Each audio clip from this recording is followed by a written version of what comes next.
Hi friends, రాగి పిండితో రాగి సంగటి సింపుల్గా చాలా టేస్ట్గా ఉంటుంది, హెల్దీ కూడా. సో హెల్దీ రెసిపీని ఎలా చేసుకోవాలో చూసిద్దాం పదండి. ముందే అయితే ఒక గిన్నె తీసుకొని దీంట్లోకి అయితే 1 గ్లాస్ అయితే రేషన్ బియ్యం అయితే తీసేసుకున్నాను. దీన్ని అయితే నీట్గా కడిగేసుకొని దీంట్లో కొంచెం సాల్ట్ వేసేసి పొయ్యి మీద అయితే పెట్టేసుకున్నానండి. వాటర్ అయితే 4 గ్లాసెస్ వాటర్ అయితే తీసుకున్నానండి. చూడండి, స్టవ్ మీద పెట్టేసుకొని మెత్తగా ఉడికిపోయింది అన్నం. ఇప్పుడు దీంట్లోకి అయితే రాగి పిండిని యాడ్ చేసుకుందాము. ఇప్పుడు ఇది వేసుకొని కొంచెం మీడియం ఫ్లేమ్లో పెట్టేసుకొని కలిపేసుకోవాలి. ఇలాగా ఉడికించుకోవాలి మెత్తగా.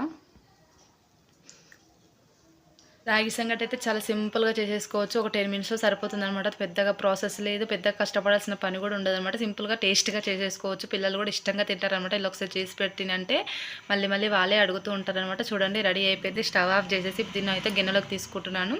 చేరుతుంది కాబట్టి, కాలుతుంది కాబట్టి ఒక గిన్నెలోకి అయితే తీసేసుకొని ముద్ద చేసేసుకుంటే సరిపోతుందండి. దీంట్లోకి అయితే కొంచెం నెయ్యి యాడ్ చేసేసుకొని చికెన్ గ్రేవీ వేసుకుంటే సరిపోతుందండి. సూపర్గా ఉంటుంది చికెన్ గ్రేవీ.